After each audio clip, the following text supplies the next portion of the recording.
I'm caught up in your presence. I just wanna sit here at your feet. I'm caught up in this holy moment. I never wanna. A big discussion is coming up, philosophical one at that. We have Wilfred Bangura. He's accompanied by his CMC colleague. Even though we're talking politics.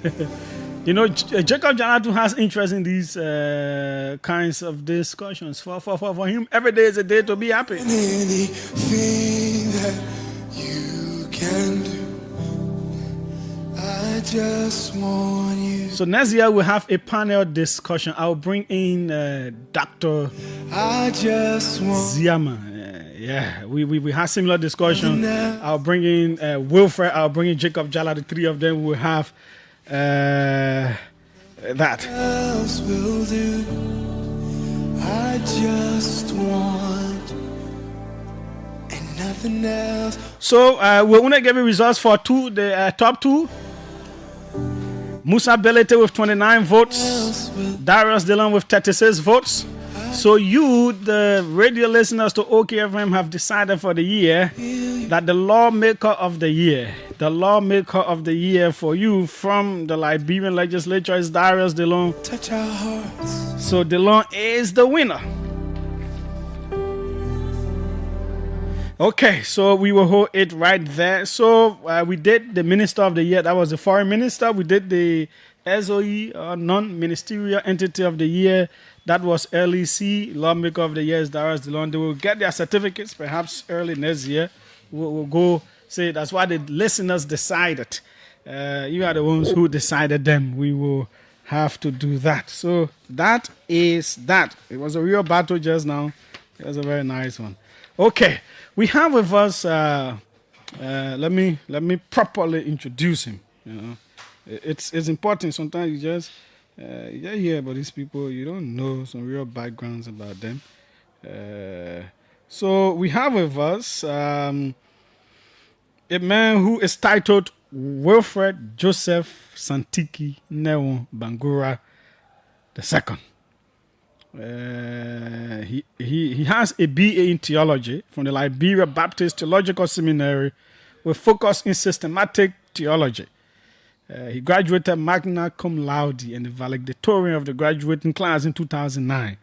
And his thesis was titled The Christology of the Prologue of John's Gospel and Exegesis of John chapter 1 verse 1 to 5.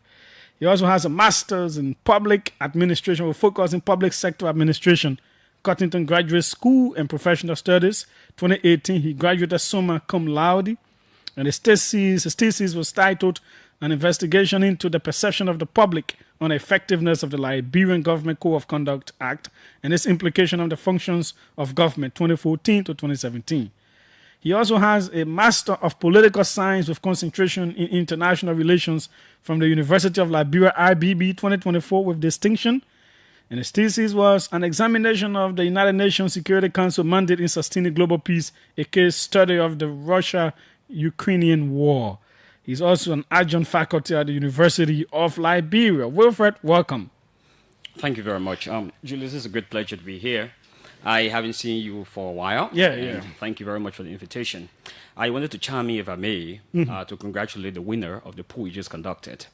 And I wanted to add next time, perhaps if you want to find Lawmaker of the Year, given that Mr. Rado is the constituency of the winner, I think it's very important to take that into consideration. Perhaps if we had conducted this same poll in District 7 in Nimba County, I think the result would have been different. But to see mobility competing in Maserado, I think is something watch.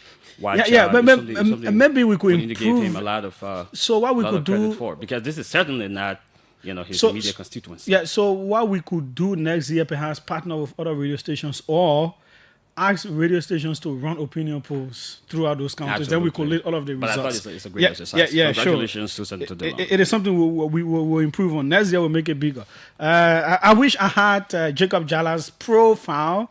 I don't have it, but he may not be so concerned about those things as the border that he. Jacob, welcome. I did a profile somewhere. Yeah. But not necessarily. Yeah. Next time we'll try to have it. I think that's what I will do next year. Yeah. All of the guests, I'll try to have a brief profile of them so that people know exactly. Yeah. Absolutely. How is life? How is everything going? Jacob. From my end. Jacob. Okay, Jacob. Oh, yeah. Life is going good. Yeah. And I like the topic. I saw the topic like earlier on today. Wilfred brought it to my attention. And I was like, I was fascinated over the scope the topic was intending to cover. Mm-hmm. And I can tell you, maybe most people don't know, but people think that politics is my main thing. But I can tell you, I spend more time on these things, on these topics, that we will go into sooner rather than later than anything else in my life. At least for the last 5 to 6 years. And I can promise both of you, because Dr. Sana Ziana, who holds a doctorate in mathematics, is also concerned about these kinds of topics. So we arranged a 2-hour panel discussion next year. Early next year, I'll bring 3 of you. So we go deeper into them. But let's start with Wilfred. This philosophy is quite an interesting field. I did a bit of it in undergraduate studies, but these key themes. Let's talk about love and hate. It's like 2 sides of a coin. Am I right to refer to them that way? What is the philosophical view of these things? You're very correct. But I'd like to say from the outset that certainly Dr. Zema, you said? Dr. Zema, right? Mm-hmm. Yes, absolutely. He will find wanderlust in the philosophical enterprise because he studied mathematics. Mm-hmm. So there is a symmetry and orderliness. And once you're dealing with these categories, you definitely realize that your quest is transcendental and is also metaphysical. So on the basis of that, you will have a prescient for the discourse of this sort. I just wanted to say that as a way of laying the basis, I too did not really study philosophy to a certain level, so I do not have a degree in it, but I love it very much. I have benefited a lot from philosophy, and I think philosophy has wrought wonders for our world. Because of it, we've been able to have symmetry of the world, to have orderliness of the world, and the enterprises and development from technology to whatever you may think of has got philosophical injunctions, underpinnings, and great foundation. I would also like to say, as a way of laying my premise, that I recall a letter written by Epicurus to his student called Monetius. And it is from his name that the word Epicureanism. And Epicureanism means pleasure seeking, that kind of stuff. Yeah, well, but it's moderate pleasure seeking. It's not being too overwhelmed or being bastardized. It said that he was that kind of person, that a word had to come from his name. Well, he was very influential. So I was about to tell you that he had his school, which was contiguous to the school of Plato, the academy. He bought a house and a garden right outside Athens. Mm-hmm. And so he made his abode there, and he established a school. And he was teaching how, do we lift our souls to attain full level of pleasure or transcendence or emancipation, if you wish, from this world, to attain a sort of what the Zoroastrian theologians will call cosmic victory. Mm-hmm. So he was teaching that kind of philosophy. And of course, his philosophy, which was almost close to Stoicism, became the dominant philosophical thinking of the Greco-Roman world. So he was a massive figure at that time. He wrote a letter to his student, Menocius. At the time, there was a great dichotomy and foreboding about topics such as the gods or death, etc., etc. And he was encouraging the young lad that in all you do, at all times, make sure that you study philosophy. He said, I commend philosophy to be studied by the youth as well as the old. When a young man studies philosophy, he gets very old in his mind that he becomes very familiar with the material universe. Conversely, when an old man studies philosophy, he becomes very young at mind because his mind never rusts away. Philosophy will be that tool that you can use to examine propositions, that you can use to establish knowledge. So that's why philosophy is an activity. It is never a body of knowledge. It is not a number of propositions. It's just a tool that is used to midwife knowledge, as it were. So the study of epistemology, aesthetics, and all of the other areas of philosophy that we are going to be going into, the pedagogical didactic that has been deployed to midwife knowledge, and to even be certain whether what we know is really true. All of these things are products of studying philosophy. So at this point, I would like to say that I have learned a great deal from Epicurus, that any man who devotes his time to studying philosophy will always emerge with new minds and new thinking, renewed mind, and I should add, and that he will be able to live above the frail. Now to deal with the other subtopics which you have brought to the fore, such as love, hate, suffering, pain, and all the other small topics that we find under there. I believe that in the following minutes we use philosophical tools and analysis to decipher what these things mean and how do they relate to life, how do they improve life. So I'm interested more in the discourse that will deal with the interdisciplinary fields. Let us bring in Jacob at this point. So I just want to end on this note that there's something called progress studies. So interdisciplinary fields of different fields of studies, when we bring them together, so we're not doing the normal politics or economic analysis or social sciences. We're bringing all of them together and we're shading philosophical lights on them. So they will be now under the category called progress studies that should be now able to shade better light, light on life and existence as a whole, and try to help us, assuage also some of the pains and longings that confront us in this. Okay, so let us explore the theme of love and hate. You have written a whole lot about these kinds of things. Give us some understanding of why do we have them side by side. Yes. So first of all, let me start by saying clearly that by declaring from which angle I come towards this topic from, because I think it's key. So I found a great deal of love and interest in a field of philosophy called non-duality. So non-duality. So you see, philosophy is a big word many people use, but it's a very simple term. Philosophy comes from the word philosophia, which simply means lovers of wisdom, wisdom lovers. So sometimes people think about philosophers that far away, abstract, but even some of our town chiefs, our elders in the villages and wise men in the villages are philosophers actually, because they apply wisdom, to settle dispute of life and stuff like that. So don't be afraid of the word philosophers and start to run away. No, it simply means wisdom lovers. So the next thing I would say also is that for me, I'd see philosophy or the wisdom tradition not as a conceptual idea in a cloud, but as something that one can live on a day-to-day basis. It can have practical impact on the way we live, the way we relate to people, and the way we experience the world.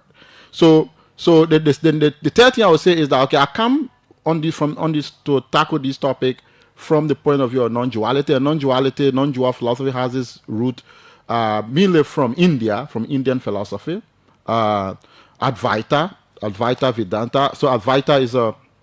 You want to ask a question? No. Okay. So Advaita is a Sanskrit term meaning not two. So it is, generally speaking, in summary, it means that, there is only one reality in the universe. And that reality is what? Yes. So that reality can be called all sorts of things. Scientists may call it consciousness. Religious people may call it God. philosophers, people may call it different name, divine presence and all of that. So that's the ultimate reality of the universe. But I don't want to stay too much. I want to come to the topic and the question you asked about love. I was just saying that as a way to tell you the background from which I come from on this topic. So love and hate. So I think you pose the question that love and hate, are they different or they separate? No. From the perspective of non-duality, they are not separate. Love is hate is love. They are essentially one and the same. And I will go into the detail. So first of all, what is love? Now, I think normally, most of us have a very, I would say, wrong understanding, wrong interpretation or definition of what love is. People think that I love you. I love the tree. I love my dog. So it's I on one side, and which is the subject of your experience, and then the object, which is the tree or the other person. Love is a relationship between two or more persons. No, from the perspective of non-duality, that's not the definition of love. So we define love as the recognition of our oneness or the recognition of our shared being. Can you give some examples? Okay, so typical example about that would be, take for example, let me give an analogy. Take for example the space in this room, right? Now, when anybody step in here, the first thing they may recognize the paintings on the wall, the microphone, and all of that. No, but the most vital part of this room is the space of the room, right? So we can ask the question, so the space in this room, is the space in the room different from the space in your kitchen? No. The space contained in this room is the same exact space as the space in your kitchen, wherever your kitchen may be. But the so-called two spaces, they're not two spaces, seem one universal space, but those two spaces seem to be narrowed down by the walls of the studio and by the walls of your kitchen. But let's assume that you were to break the studio down flat on the ground and break your kitchen down flat on the ground. The space in your kitchen and the space in this kitchen will be the same universal space of the universe. You understand that? So that's the experience. So the experience of love is a universal. It's a universal experience. So from this perspective, we say what you actually are, as Julius J, as Wilfred, as Jacob Jallah, or any other person, or 8 billion of us. Maybe you are all the animals, or 8 trillion. Or our essential nature is like the space of the universe. It's the same one space that seems to be contained in this body and in the form of an animal or in any other form. You understand? So the space in this room was existing before the building went up. That is almost like the thinkers who argue that God is all of us and we are God. It's like the same. Yes. So what we essentially are. So I'll come into love now to tell you that is the experience of love. Okay. It's the recognition that we are 8 billion people on earth, no matter your color, no matter your height, or the animal, we are all essentially one. So that's the experience of love, the recognition of our oneness, right? So for example, let me give a typical example again, one natural example. Your child, for example, the love that you feel for your child, you feel that love for your child because from your direct experience, you feel one with your child. That's why a mother will cringe and suffer from the suffering of the child. If the mother or the parent sees a child suffering, even if it is a physical suffering, they don't have the same direct physical experience. They suffer with the child. So that is a direct experience of the shared oneness with the child. Now, the issue about hate that comes up in practical life, hate is actually love that has been veiled by thoughts and feeling or by our sense of separation. So, for example, let's go for example to the Middle East. The Middle East, for example, Israel, Palestine. The reason why Palestinians on Hamas are able to harm Israeli children, or as we saw in Israel, or Israelis are able to drop bombs on Palestinian hospitals, is because, first of all, this quote unquote, I'm speaking generally now, quote unquote, Israel, for anybody to be able to drop bomb on Palestinian children in Gaza, the first thing that must happen, that person must have a sense, the belief and the experience, the sense and the belief that they are separate from the Palestinian child. You can never ever harm anyone you feel one with. For harm to happen, the first precondition for evil, for violence, is the sense of separation. The sense of separation has to rise for one, the other, I'm separate, we're not the same, and therefore there's a justification to inflict evil. So the recipe for love is not to try hard to love another person. It's first to go all the way back into our experience. Who am I actually? If I recognize and feel that I'm one with everyone, then you are in the right place. Evil is not possible. Evil only comes into being when we believe and feel separate from the other. Let's bring Wilfred in on this in terms of love and hate. So I want to just learn in 1 second. I'm going to hate the question of hate. So the question will be then, how come so for example, let's take for example 2 partners, right? Boyfriend, girlfriend, husband and wife, for example. You know, they have a period of celebration of love, blah blah blah, right? After honeymoon, after a period, we see some of that. You see divorce cases, and there's a bitter conflict, right, between 2 people who knew themselves to be in love, right? Like after a while, they say, "Oh, we are bitter enemies," right? Yeah, I love you, but now we're divorcing. I hate you. Now, what is happening in that situation? And when the 2 people experience love, that was a period where they experienced themselves as one. They experienced shared being as one, right? When the feeling of separation rises in their experience, then the same love that was always there in the background gets veiled by thinking, right, and feelings. So the rising of your feeling, the feeling of separation, rises and veil the ever-shining experience of love. So it's almost like a light coming from let's say the sun is shining right now, right? And there's a thick curtains right here. You think that sun is going to reach here? In the room here will be dark, but the sun is very hot and the sun is shining. But the reason why the sun can't reach here, maybe because there's a thick curtain. So that's feelings, thinking and feelings, like a thick curtain. So the thick curtain is preventing that ever shining experience of love as the sun from reaching in the room. It doesn't mean the sun is shining; the sun is shining, but the curtain is blocking the sun. When we draw the curtain, then the sun reaches us in this room. Does it mean that the sun just started shining? No. The sun was always shining, but the dark curtain, which is our feelings and dark feelings of thoughts and feelings, have prevented the sun from shining in our experience. So love is always shining. The only difference is at one point in time, the curtain is closed, which is our mind, thinking and feeling. And another time, the curtain is open. Then it shines through. When it closes, it tends to hit. He has brought his argument from the non-dualistic standpoint. What do you say to that? Do you agree with... I think it's... please, end your question. Yeah, do you agree with him or not? No, I do agree with him, but I thought that he is affirming the dualism of materialism in his debate. You look at the human corporeality as a dual... a being with dual categories. So there is conflict here in our being. We are at war with ourselves. So when you have a triumph of your essential nature, then that culminates into love. Conversely, when there is a defeat, emit negative energy, that will culminate into hate. But we have the capacity for the 2 natures, so they continue to collide with each other in our ontology. Now, Theophilus of Antioch, one of the guys I studied a lot, he would tell you that when God made man, he gave us what he calls conditional immortality. So it was for us to choose mortality or to choose immortality. Of course, in Christian theology, it teaches us that we chose mortality. So because of that, we have this conflict. There is a dualism of 2 natures in us that will continue to be at war with each other. Another way to look at this is in Buddhist philosophy or Buddhism, the Buddha will tell you that you have hate in the world today because of desire. Desire.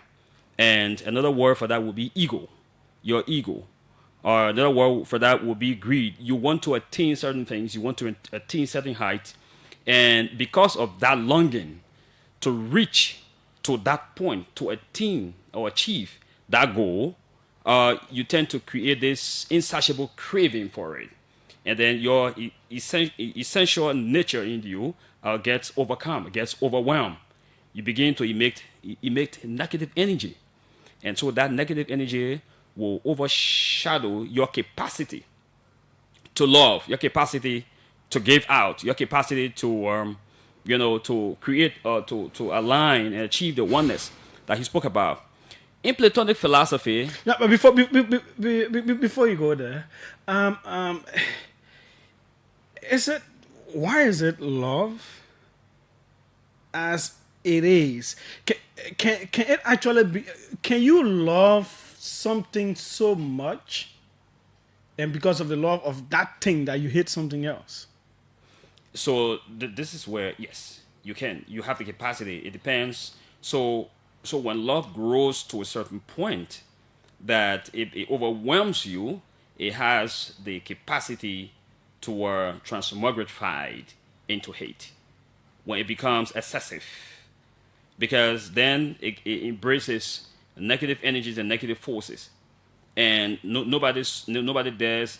Yeah, because let me give a practical example.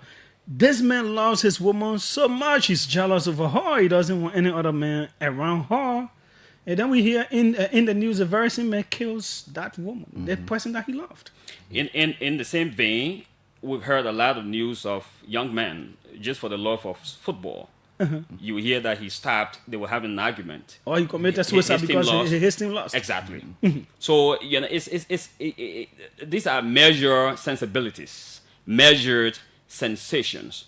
When they get overwhelmed, you lose the capacity. Mind you, we're dual beings. We have the capacity for good and the capacity for evil. That's how Socrates would say, goodness is due to knowledge, and evil is due to ignorance. Zoroastrian theologians will believe that you have hate or evil in the world today because it was created by evil spirits and it was created by ignorance. The same thing with the Buddha. So you can only attain enlightenment when you detach yourself from insatiable love. You have the capacity for oneness, for harmony with nature. Transcendental philosophy would say the oversoul. You have this need for the oversoul to improve society, to harness the best of yourself, to connect back with nature. But when that capacity becomes overwhelmed and it begins to overflow its boundaries, it becomes insatiable. And then it has the capacity to emit negative energy, and then you have hate in the world. So because of our dualistic nature, every philosophy has a didactic that there is irrationality, there is a capacity for a good man to become bad, and there's also a capacity for a bad man to become good. It depends on how far the conflict in our ontology goes, the conflict in our being. It depends on how far that conflict metastasizes. Let me come to Jacob. Is it possible for us to love and this cosmic love without hating? Is it possible for a person to live such a life that you just love? You don't have hate in your heart for anybody, for anything whatsoever. Is it possible? Yes, it is possible.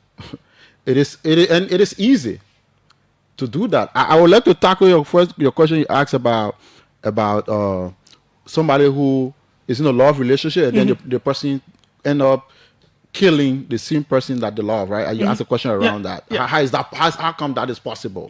Yes, that is possible, and it goes back to some of the explanation I just gave. Now, first of all, love, we really kind of like misunderstand.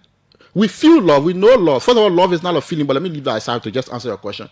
We misunderstand a number of experiences in life and call it different name, right?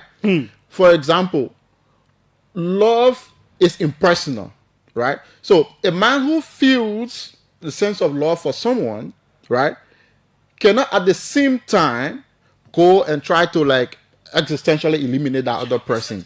Why do they do that is the question. Yeah. Why do they do that? They're able to do that, right? Simply go back to my definition, simply because at one point in time when they were cherishing this individual, right? At that particular time, their sense of separation, their separate self, the sense of separation from that person was almost non-existent. They felt one with that person. So they cannot kill that person or harm that person. Why? Because nobody harms themselves. I mean, normally speaking, now there are exceptions to that, but let's speak on a general. Nobody ever harm themselves, with the exception of suicide. But we can talk about suicide later on, right? On the balance of discussion. Nobody would. So the self of that person, they recognize the self of that person to be the same self that they are.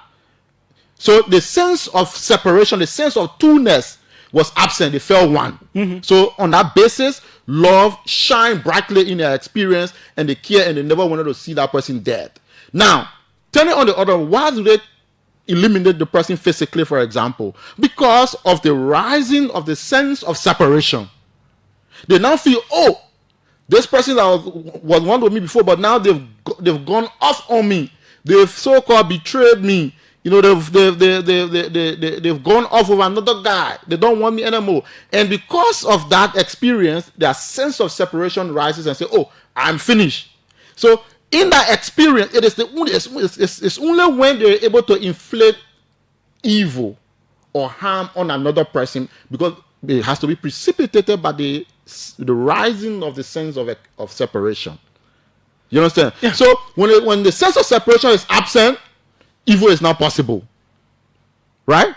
Love shines directly in our experience. When the sense of separation rises, it is only at that point that human beings are able to inflict evil on another. So like, for example, the saying go in the scripture, in the Christian scripture about, I think Jesus teaching, love thy neighbor as thyself. Now, many people have tried so hard to love their neighbor as themselves, but they're not successful. No, I don't love my neighbor. I have issues, but I've tried so hard to do it, but I'm not able to love my neighbor as myself. No, I think Jesus has misunderstood a very deep statement that Christ made. So, first of all, for you to love your neighbor as yourself, the first thing that you need to do is to recognize that the self that you are and the self that your neighbor is the same one self. For the fact that you can harm yourself, automatically your default position will be never ever to harm your neighbor, because you feel essentially one with your neighbor. So if we want to love anyone, the first thing we need to do is not to try so hard to love them, is to say, okay, the stuff that person is made of is the same stuff that I'm made of, and if I cannot harm myself, it's impossible that I can harm another person. Yes, as you try to answer that, can I? Yeah, yes, as you try to add up, also do the upbringings and the environments that we come up in play some part in fashioning how we display love, how we feel loved, and all of that? So yes, I want to say yes to that. I mean, that's sense perception, which is metaphysical. Jacob, I wanted to add that you seem to focus particularly on the branch of love we call agape. That is the unconditional love. That's the impersonal love. There is only one love. About. No. There are too many. I mean, there are a lot of categories. I disagree. One of the category is that impersonal love. Okay? Yeah. So that one is the agape you're talking about. But love is also an emotional category. Emotional attachment, sensibilities, sensations is based on sense perception. Your experience. This gives you attachment to another individual. Is what you emit based on your feelings, based on your attraction. It can be physical attraction. That's why you have eros propagated by Plato, and you have philia propagated by Aristotle. Socrates will look at love as a virtue. So for Socrates, love is a virtue. And when you talk about virtue, then you're talking about morality. So you bring that into morality. For St. Thomas Aquinas, he will look at the Catholic theologian, one of the greatest Catholic theologians. St. Thomas Aquinas will look at love as integrity. So love will not mean just one category. It's a number of different categories. Agape is just one of those categories. But there are more than 9 different kinds. Initially, in philosophical thought, they will tell you that there are 3, but there are just more than 3. Unconditional love is that Christ love, that impersonal love you're talking about. but there is something called physical attraction. It's the love between brothers and sisters. There is a love. That's the filial love that subsists in families. The love between a wife and her husband is that eros love. That is what Plato meant by when you are able to attain that depth where you can interpret through your sense experience, through your sensibilities, that you have personal attraction, feelings and longings for that person. So then you become emotionally attached to them. Is it that there are different kinds of love, or there are branches, or there are subsections found within love itself as a single force? Well, I will argue that because of our duality, this is never going to be a situation of perfection. Because of our duality, it is going to be possible that we will have ramifications of emotional attachment. But the due ideology or the due concept has to be that emotional love where we unconditionally love people. That's why even let us get the answer to the question right. Yeah. So that I can give you the next question before I go to him. No, before All right. Do we have different kinds of love? Yes, we do have different kinds of love. Yes, so do we have different kinds of hate too? No, hate is just hate. Okay. Let me go to Jacob. I disagree with that. There is only one love. Okay. Right? It's like saying there are 10 million different spaces in the universe because there are 10 different rooms. No, it's the same universe appearing to contain in 10 different spaces. So love is universal. Love it's just one love. Right? Now, let me explain this. So, but I have one love. So love is not a feeling. We have to make that clear. And that's one of the mistakes people make. People take love to be feeling. For me, that's the source of many conflict, even in relationship or between people. Right? Some people say love dies. No, love never dies. Love is ever alive. Now, let me give the example. So, love is our direct experience. That's what actually we are. But love, when filtered through our experience, through the mind, comes off in different categories. Right? It's like the water that comes through your pipe to your home in Raleigh, wherever you live, in the water that comes from my house, and the water that comes from water and sewer. That water comes from the same place. The water comes from White Plains. But that same water, by the time it reaches to the distribution center, it goes to Wilfred house, it comes to my house, and the water starts going all the way. Now, when you taste the water, you say, no, this water, this water is different from Jacob water and taking through a pipe from the two sides, Mo Ali sending the water. No, it's the same water that comes from White Plains. There are not 10,000 different water. So that's how love is. So love is one. Let me finish, then it will be clear.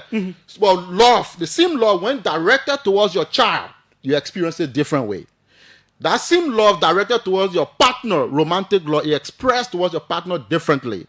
That same love, when directed towards your country, expresses different way. But it's the same love coming from that source, pointed and experienced in different faction base. Because the kind of love you have for your wife, it's not the same way the same way you express. Let me put it that way. The same way you express that love to your wife is different from the way you express love to your child. It's also different from the way you express love to me as your friend.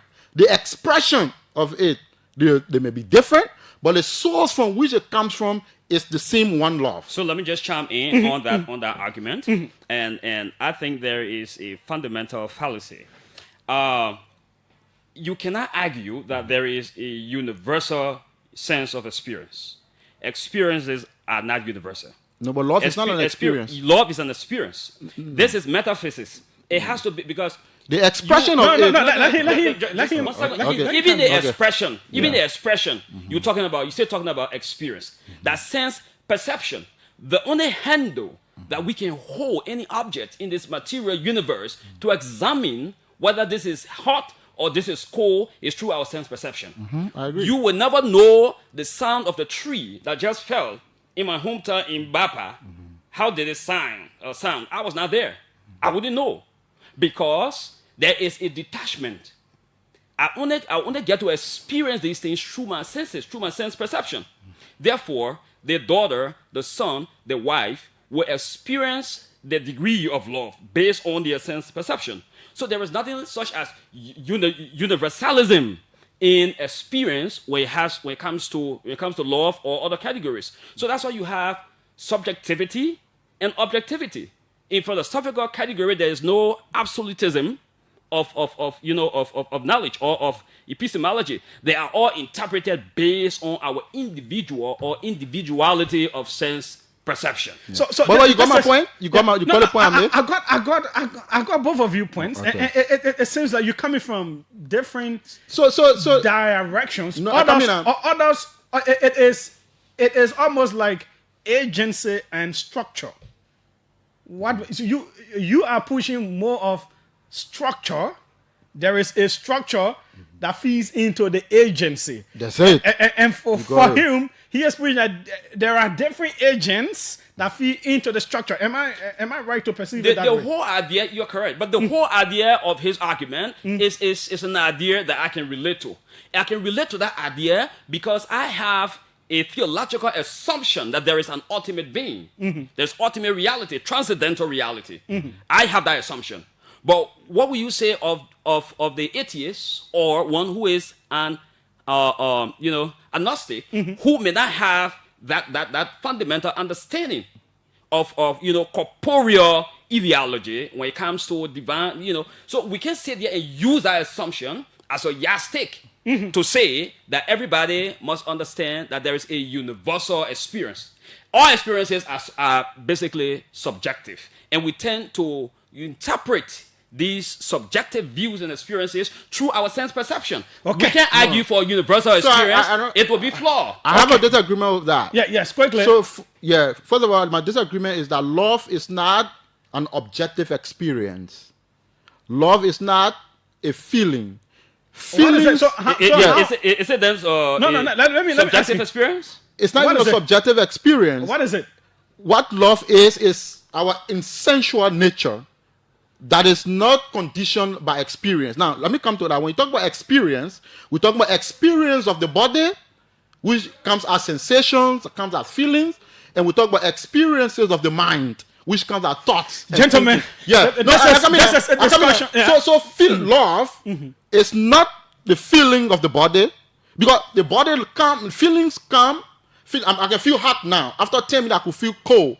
You can feel angry now. After 20 minutes, you could feel elated. You can start thinking about one another time you have a different thought. So love does not fluctuate. No.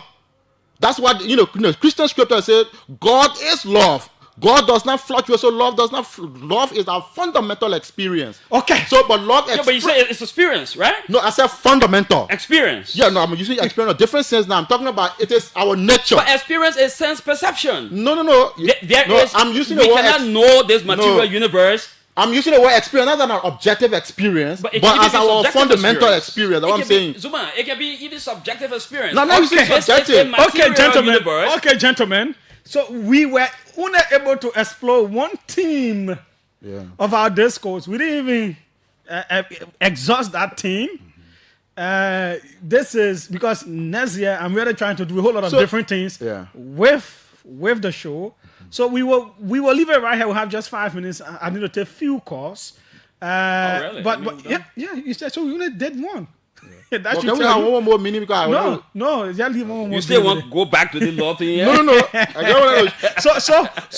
So what we will do next year is we'll have a 2-hour show. In fact, I'll always bring that panel to explore different things. It is important to just make people's minds to think and to become more critical. So let me just take a few calls. I'll come back to you guys. 777-700-995, 555-995-995. The numbers to call, 777-700-995. This is the OK Conversation. High-level discourse with Wilfred Bangura and Jacob Jallah. It is good he brought Jacob along to expand the conversation.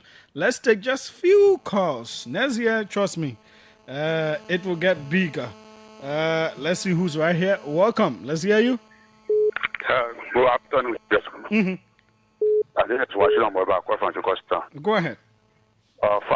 Julius, you see, God clearly put love as the first commandment in the Bible, because if you look at love, if you love your neighbor as you love yourself, you will not gossip, You will not steal. You will not corrupt people. You will not do bad. So God clearly put love first. Among the 10 commandments, he says love is a greater commandment in the Bible.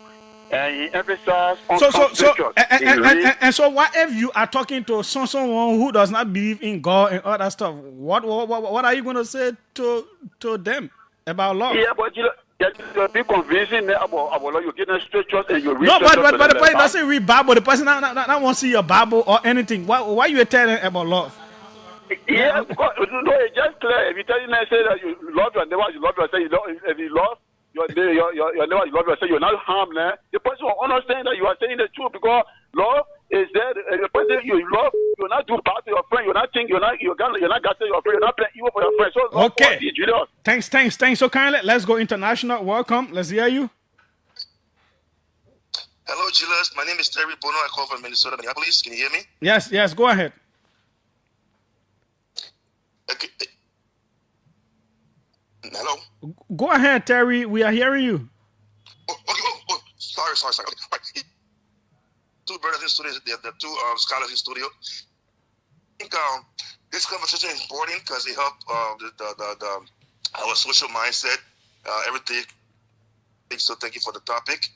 Quickly, there's a thin line between love and hate. That phrase answers a lot of questions. Deeper. A lot of people just think it's on the surface.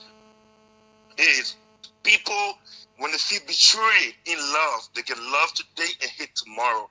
When they in love, they can love you today, they can next day they hate you. So that's the bottom line. Thin line between love and hate. To call the two brothers, to Wilfred, kinds of love, Wilfred. There are different hate. Sorry. To Jacob, there are different kinds of love, and to Wilfred, there are different kinds of hate. People can. Okay, the line is buffering. Dr. Artemus Gay says, wonderful discussion. Mr. Bangura understands the subject matter of the true and multiple meanings of love based on his analysis and sources as compared to our brother who has not cited a single source. Okay. Okay. So, Dr. Gay could join our next discussion as well. He's someone versed in these matters. Welcome. Let's hear you. Yeah, Julia. Mm-hmm. Good evening. Yes, go ahead. This is Wilfred speaking. Mm-hmm. I normally don't call unless I see something important in such a discussion people are having. Mm-hmm. Congratulations to these skilled scholars that are in studio discussing. By the way, I'm interested in having my conversation. But what I do believe about love is that there are different types of love: innate love and adaptive love. The adaptive love seems to be the one you got for your immediate parents, your mama and your daddy. And that's my love. It is only exhibited when people feeling for them comes about. That's where it shows up. Jacob is arguing that there is one love that comes in different forms. No. Okay, I'll totally agree because that's why I said there are two types of love, in and adaptive. So if my daddy is trying to castrate me because there's something wrong, and I find my faith, that doesn't mean that I love him. But at that moment, I express another form of love. Okay, thanks so kindly. This will be the final one. Dr. Artemus Gay, welcome. Thank you so much, Julia. If this is not the best show, this for me is your show of the year.